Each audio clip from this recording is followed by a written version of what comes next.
Bismillahirrahmanirrahim. Assalamualaikum warahmatullahi wabarakatuh.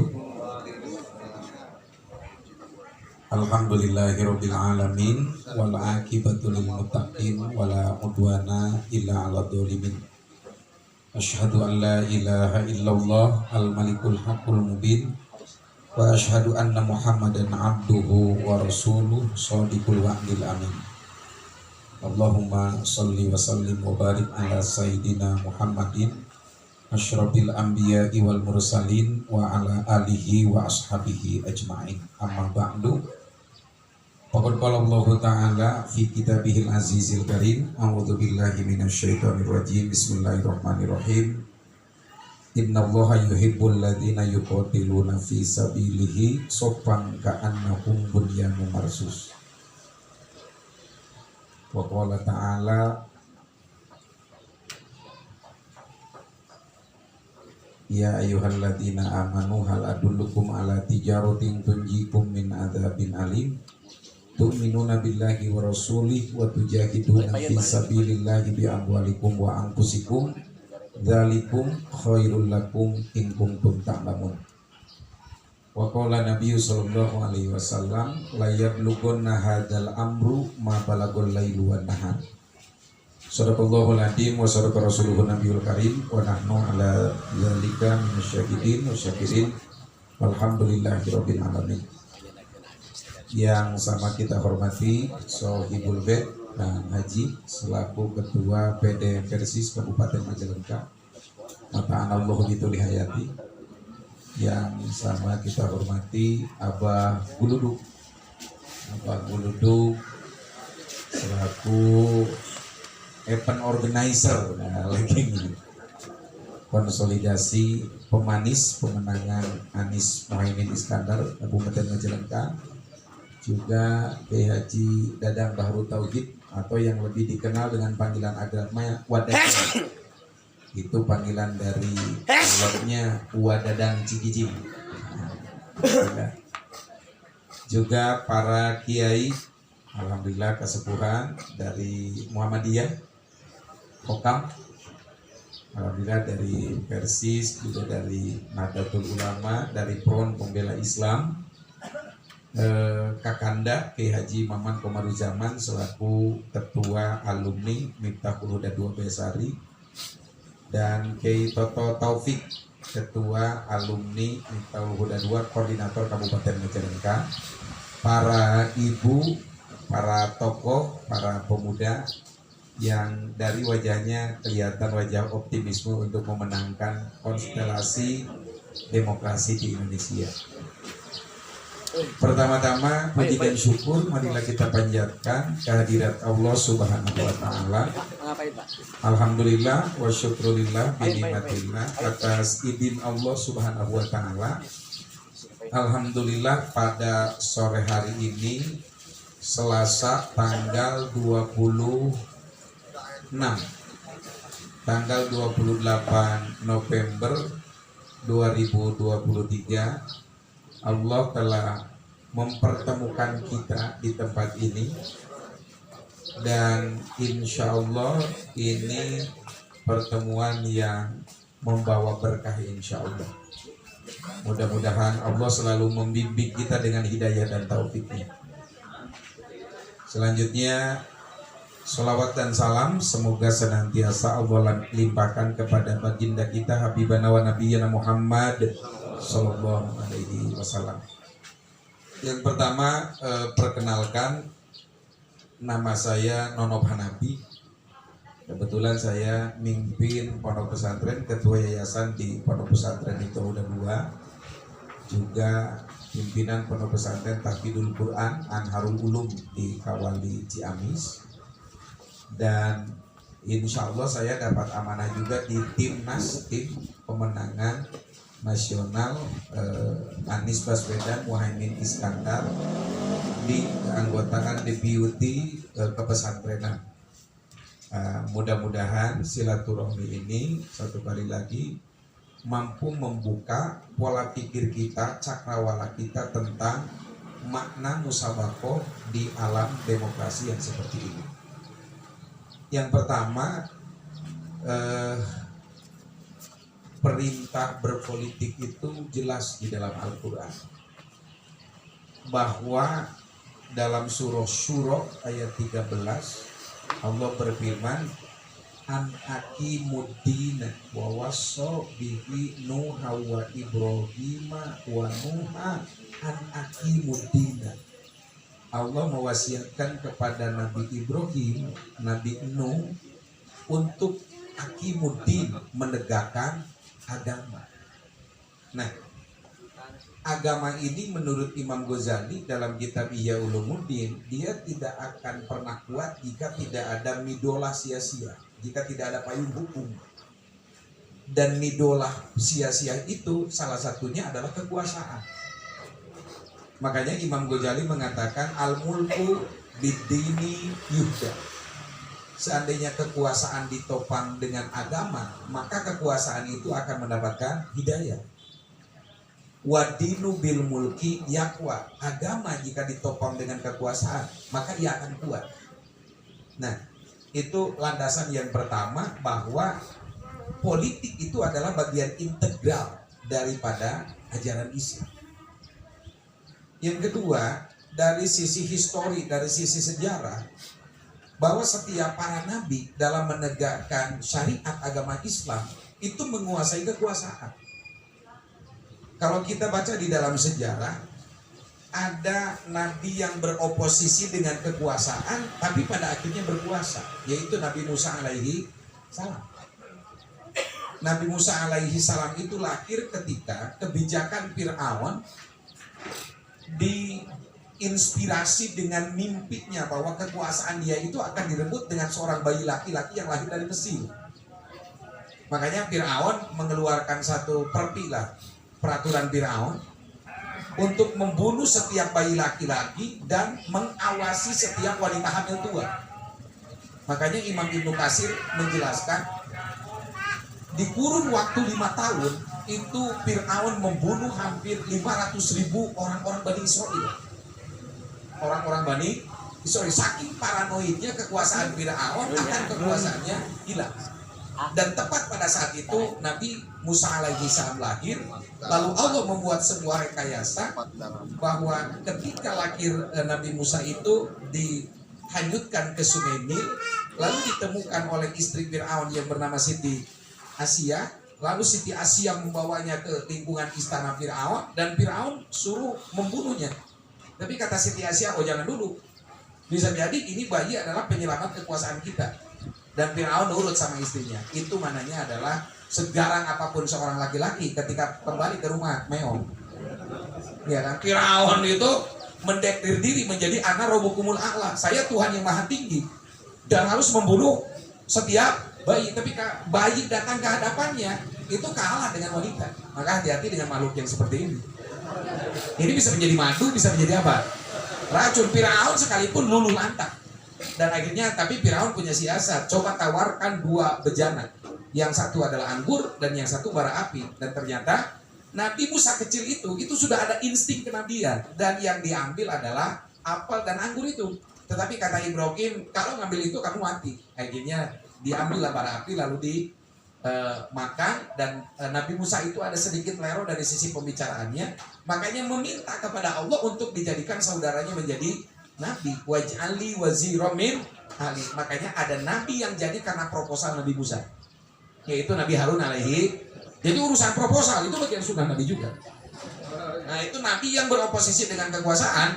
Nabi Musa pada akhirnya besar, dia ketahuan seorang nabi, akhirnya terusir dari istana, nyantren di Nabi Shu'aib alaihi salam di Madian, lalu kembali lagi untuk menghantam Fir'aun, idhab ila fir'auna innahu tagha. Dan pada akhirnya Nabi Musa berkuasa. Itu nabi yang dalam sisi politik dia beroposisi, lalu ia menjadi the ruling party penguasa.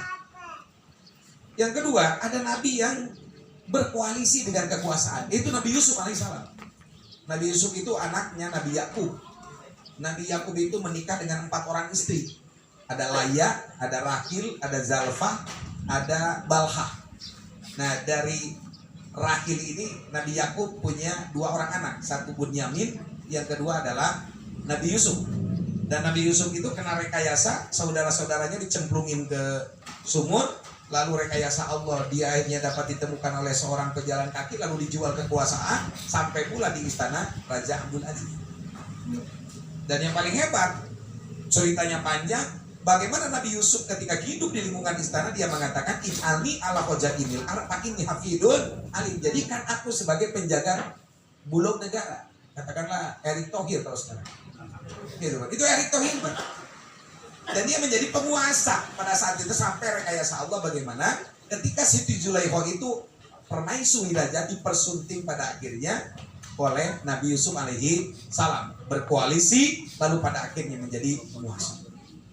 Ada nabi yang sejak awal itu menjadi penguasa, yaitu Nabi Sulaiman alaihi salam itu menjadi penguasa setengah bumi.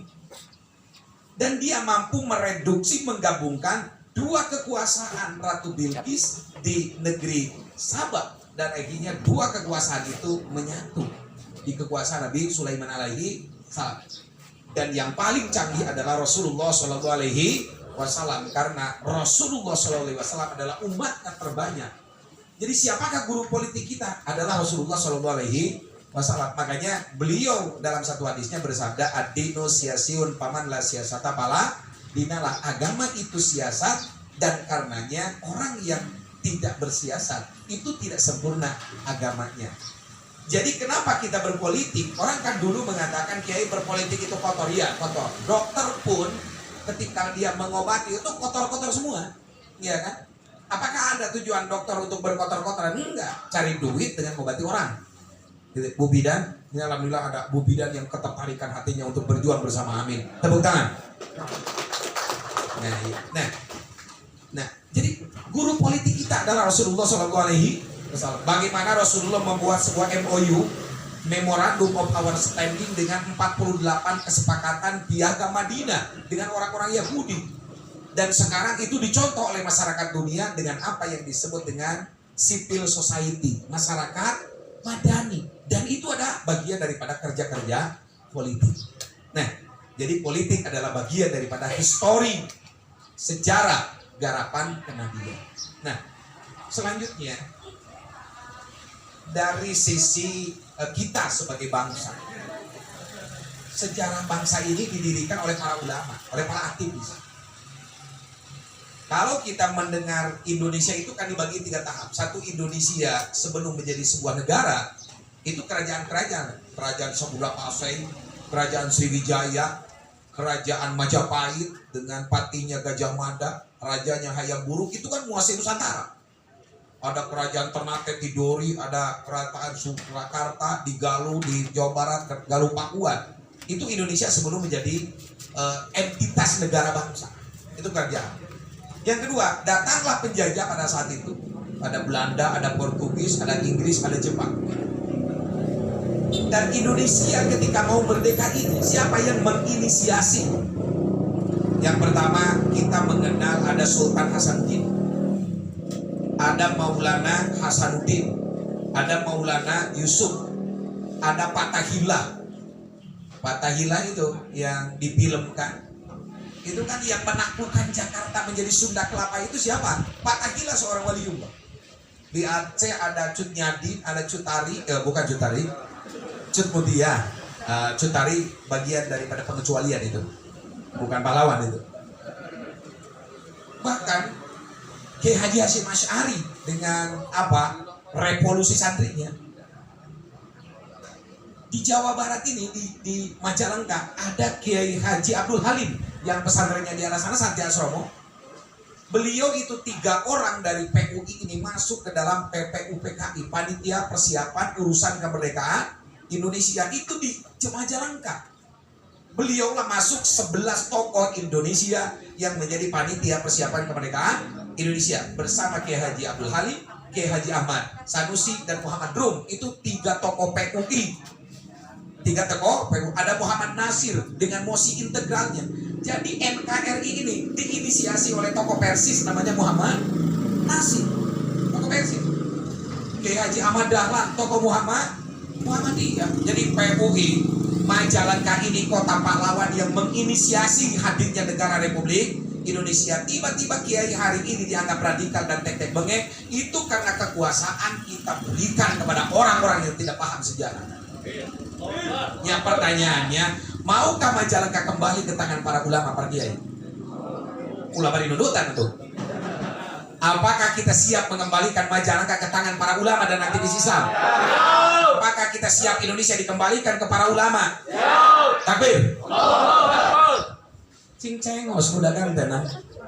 Nah, jadi secara historis kenasionalan bahwa para ulama adalah investor utama dari hadirnya negara kesatuan Republik Indonesia.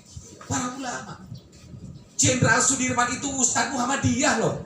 Jenderal Sudirman itu kemana-mana selalu bawa tasbih dan kompan. Untuk apa? Jika ia batal maka ia wudhu kembali. Hari ini Ustadz Muhammadiyah yang dibawa adalah wudhu dan HP. Jauh dari teladan Jenderal Sudir. Jadi jenderal di zaman dahulu adalah seorang Ustadz Muhammadiyah. Maka ke depan yang menjadi panglima besar Tentara Nasional Indonesia harus kelahiran pondok pesantren dan organisasi masa Islam. Allahu Akbar. Begitu dulu. Itu Indonesia. Di Tasikmalaya itu Kiai Haji Jenderal Mustafa, pesantrennya dibakar. Jasadnya digusur oleh Jepang ke mana? Ke Bandung. Sakit. Ada Muhammad Toha yang meledakkan diri di gudang senjata Belanda. Ada Pangeran Diponegoro, itu Hamengkubuwono kelima, penerus tahta Sultan Keraton Yogyakarta. Tapi dia keluar memimpin pergerakan dengan Kiai Mojo, Sentot Aliboso, Pangeran Diponegoro, ulama. Jadi ulama dulu gagah. Ulama di zaman dulu gagah. Kiai Haji Agus Salim dari Bukit Tinggi. Oh, itu maestro diplomat Indonesia yang sangat canggih. Maestro. Jadi kabungkur aktivis Islam pamentenan tenundutan juga kieu. Dia pengatur the rule daripada bangsa ini. Makanya pertanyaannya saya, siapkah kita kembali untuk duduk di pengaturan negara ini? Siap? Siap. Ya, ada mendingan saya tinggi corot matanya. Apalagi kalau ditambah dengan kopi ini. Nah, ini perjalanan sejarah. Ini penting. Jadi kenapa penting sejarah? Ada seorang ulama yang mengatakan iqra'ut tarikh fihi ibar. Dolla qaumun laisa yadrunal khabar. Bacalah sejarah karena di dalam sejarah itu ada cermin kehidupan. Orang yang tidak paham sejarah dia akan kehilangan kehidupan. Ini yang ketiga. Yang keempat, asas negara kita itu Pancasila. Ya kan? Itu bukan ideologi, itu asas bernegara. Jadi kalau bahasa sekarang itu konsensus, kesepakatan bersama. Pancasila ini rumusan founding fathernya para ulama. Ada Kiai Haji Abdul Halim, ada Kiai Haji Ahmad Sanusi, ada Muhammad Rum di sana.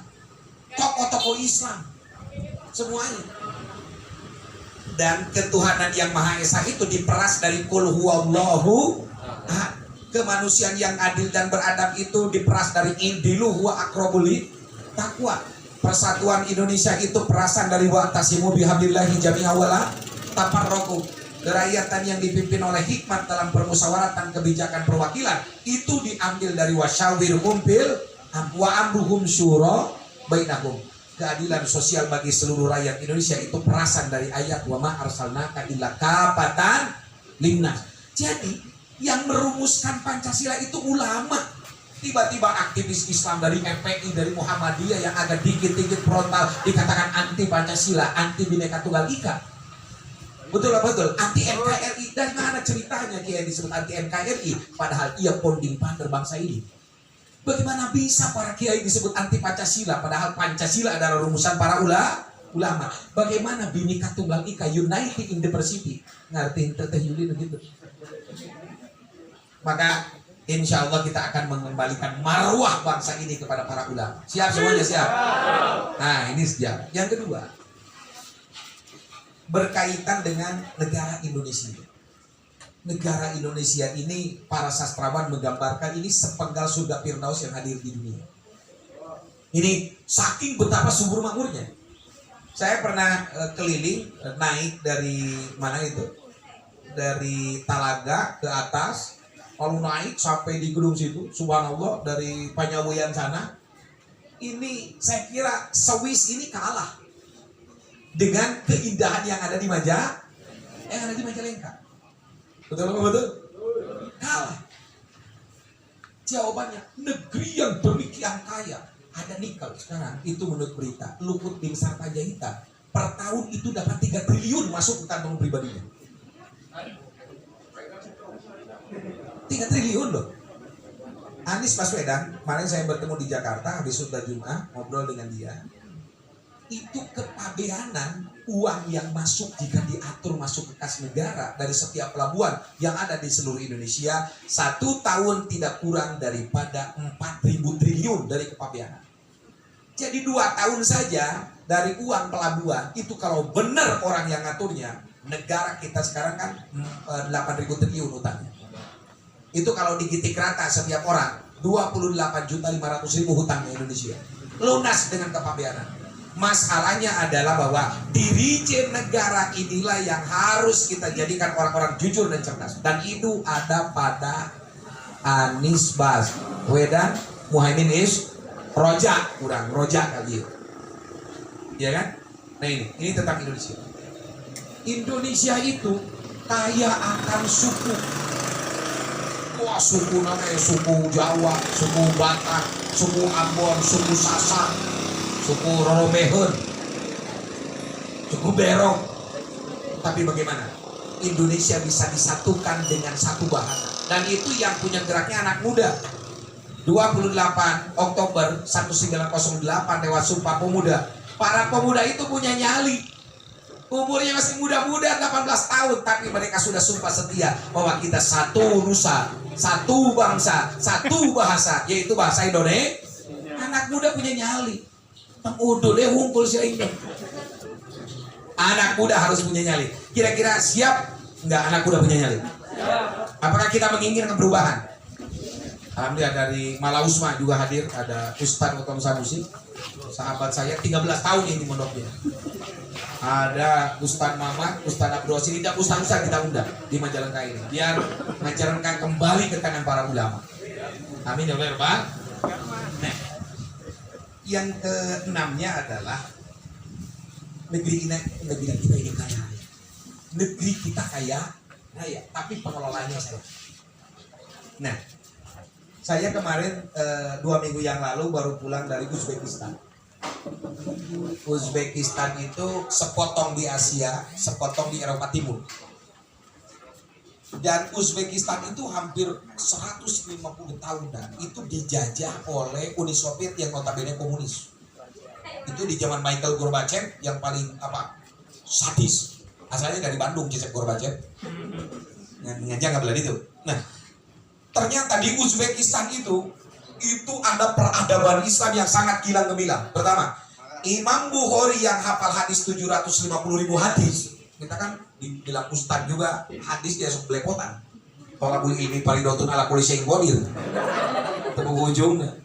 Imam Bukhari 25 tahun 750.000 hadis. Ternyata lahirnya di Bukhara. Lalu beliau makamnya di Samarkand. Kenapa? Karena ia agak bersih tegang dengan penguasa Bukhara. Cucunya pengen belajar hadis, diundang ke istana. Belajar ngajar di istana. Kata Imam Bukhari, al ilmu yu'tala yati. Ilmu itu harus didatangi, bukan mendatangi. Itu ijah ulama. Kurang kata kalau dipanggil Kapendopo punya sak hebat. Begitu kan? Tapi ada yang hebat. Kiai Kawunggiran itu siapa? Pesantren Kawunggiran itu Abah Habun. Dia dipanggil oleh Bupati Karna sampai 5 kali dia mengatakan, saya nggak mau datang ke pendopo. Kalau ada keperluan mau ngaji, datanglah ke pondok saya. Ajib itu. Ajib. Kurang akan dipanggil sautik ya dia tegas proposal bulan dia setempel bulan dia ke Serawang. Jadi rek demo ke balelol.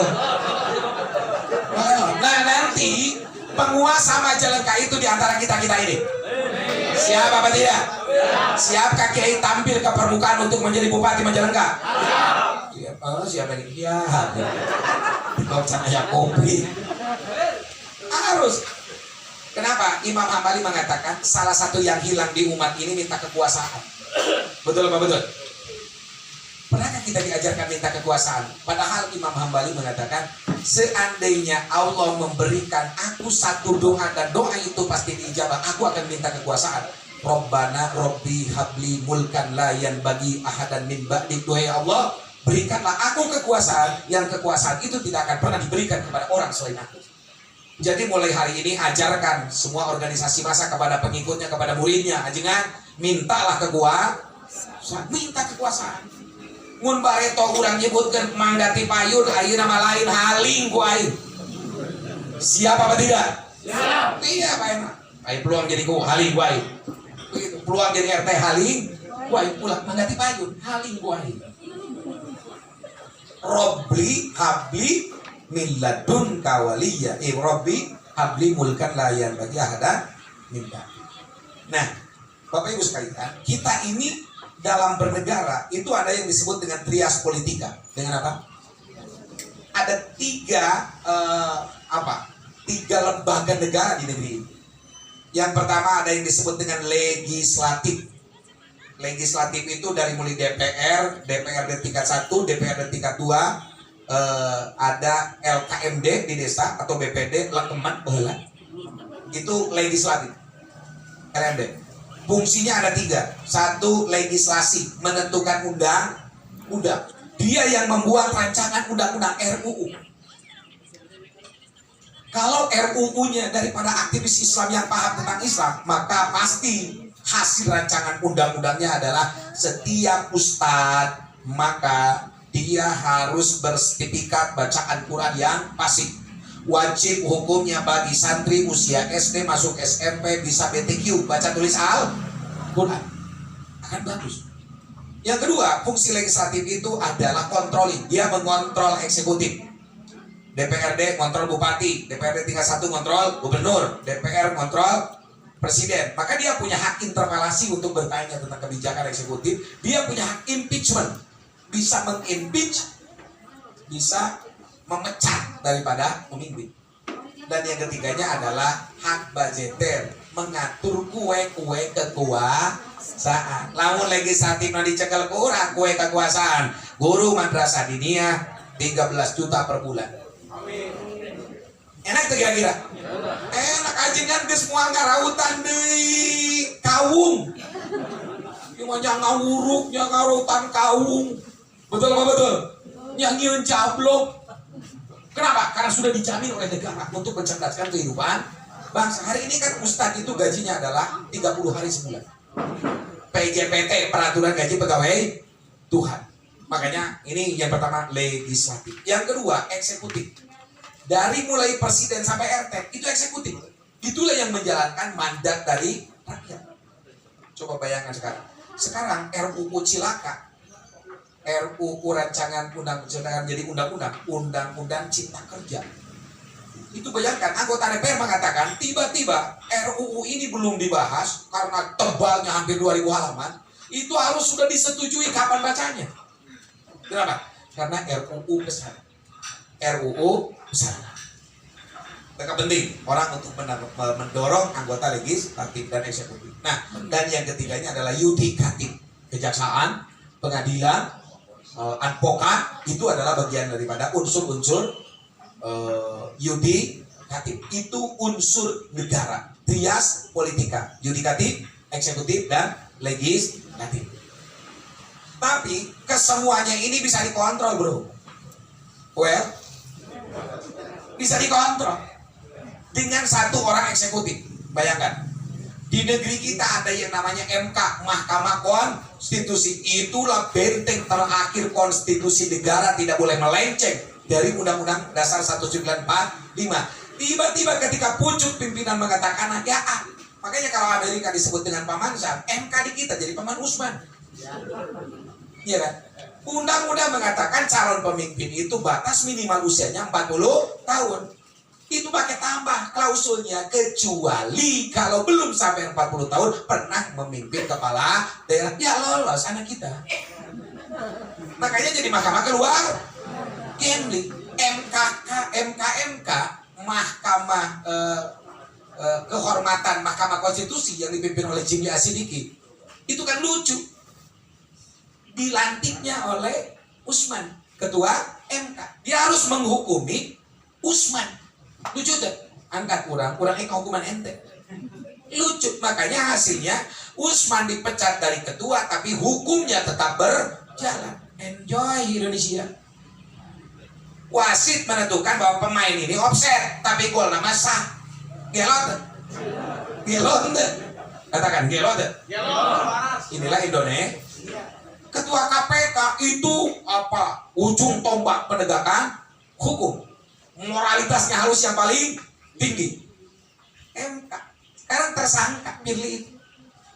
Tersangka. Dan kemarin ketika saya bertemu dengan Abraham Samad di Jakarta dengan Wowik Mardigu, dia mengatakan MK itu sudah kehilangan marwah dan trust kepercayaan dari rakyat. Hari ini semuanya Indonesia, kalau menurut para pengamat, dengan segudang sumber daya alam dan sumber daya manusianya, seharusnya Indonesia bisa menjadi kendali dunia dengan sumber daya alamnya. Tapi sayang, kita masih ewo-pakewo dengan kondisi seperti ini. Apa jawabannya? Mari kita hadirkan kepemimpinan yang secara otak dia berotak, secara narasi dia punya narasi untuk kemajuan bangsa, dan secara track record kejujuran dia orang jujur. Nah, yang pertama Ijtima Ulama, dan kebetulan saya jadi MC-nya di Ijtima Ulama di Sentul, yang lahir sekitar 1000 orang ulama. Atas istihoroh syuroh Ijtima Ulama bahwa kecenderungan Ijtima Ulama mengarahkan dukungan kepada pasangan Anies Muhaimin Iskandar. Allahu Akbar. Tepuk tangan untuk kami. Singgah gak tuh? Coba ini seksi kopinya Pak Dadang. Nganjuk lah, dibayar nanti sama pembicara. Anies Muhaimin. Nah, kenapa dengan Anies Muhaimin? Yang pertama, dari sisi silsilah nasab. Kenapa? Dalam ilmu bilango sastra Arab, silsilah nasab itu kuat. Innal karim mabnal karim Yusuf bin Yakub bin Ibrahim. Jadi artinya sel keturunan itu genetikanya kuat. Anies Baswedan itu lahir dari seorang ayah dan kakeknya adalah seorang pahlawan nasional. Betul, ia keturunan Arab, betul. HR Baswedan itu diutus oleh Soekarno ketika Soekarno berkantor di mana? Yogyakarta.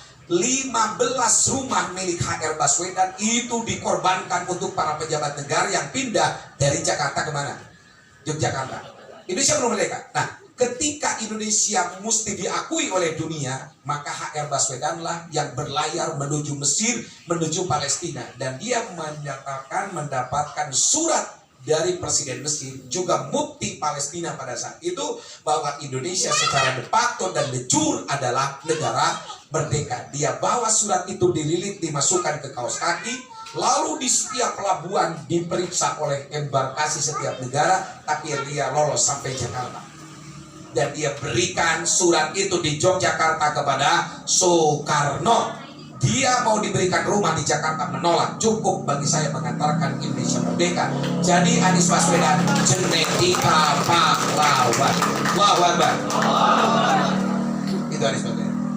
Yang kedua, dari sisi pola pikir, Anies Baswedan pernah nyantren di Krapyak. Lama dan tidaknya gak usah ditanya, karena mau dididik ilmu lilai nonton di Krapyak.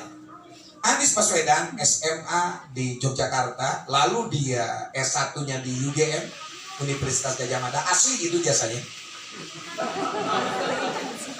Lalu dia S2 dan S3-nya di Amerika Serikat, dan dia pernah menjadi rektor Universitas Para Madinah di Jakarta. Profesor, doktor, PhD-nya, doktornya adalah doktor Amrik.